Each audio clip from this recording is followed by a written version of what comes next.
Well, hi, I'm John Hart. Welcome back to Mr. America Hart. Today, men over 50. What is the ideal routine for you if you're interested in gaining lean muscle mass? Well, I'll say this much. This could apply for men over 50, women over 50, all of y'all over 40, especially because it respects your recovery ability, number one, but it also avoids overlapping. In other words, directly hitting body parts too many times within a cycle. A cycle meaning 1 week or 2 weeks. This happens to be a 4-workout protocol where you're doing the first workout, chest and back, the second workout, legs, the third workout, shoulders and arms, the fourth workout, legs. Wow, 2 leg workouts a week? No, I didn't say that. I'm going to show you in this workout exactly how many days off Mike recommended. This workout was created by Mike Mentzer, a former Mr. Universe, Mr. America, and also a mentor of mine when it came to training originally in bodybuilding. So I modeled a lot of my own training and the training I do on clients based on his principles originally. And I use a lot of them in this current day training. This routine in particular, really, I like a lot because it respects those 2 factors, recovery ability and then not overlapping certain body parts.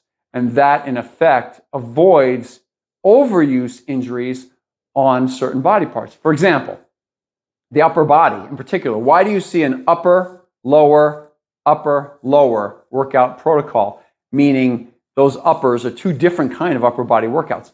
Well, your biceps, when you do bicep curls, obviously you're going to do your biceps. But when you do your chest, if you do any kind of a fly motion, that's in a machine, that's with dumbbells, that's with cables, you're going to indirectly use your biceps again.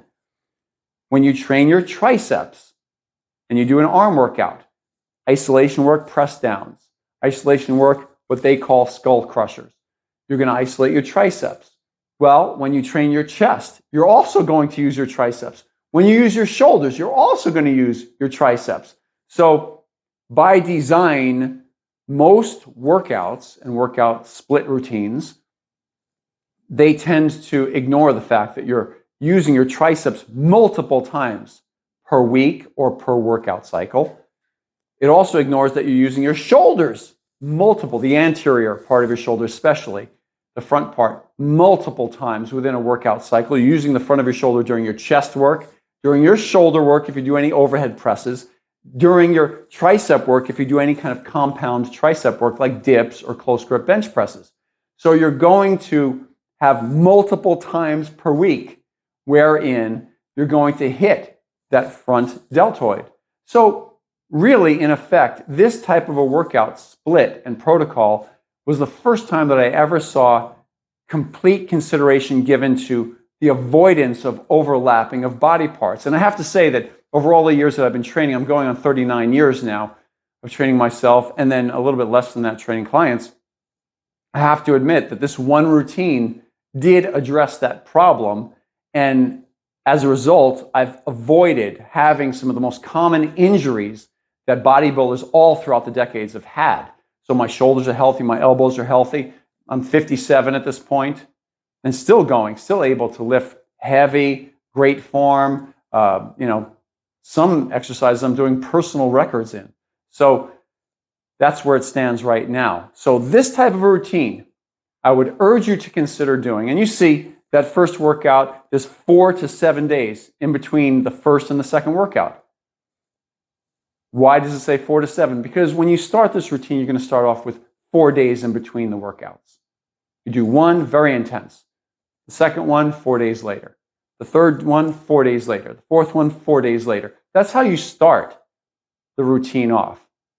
Eventually, as the forces or as the weights get heavier or as the intensity rises during your workouts, if you happen to notice that you're not recovering well enough between the workouts, and what does it mean, not recovering well enough? I mean, you're not getting a little bit stronger, or maybe your joints may be a little bit sore and you need an extra day off. Take the extra day off.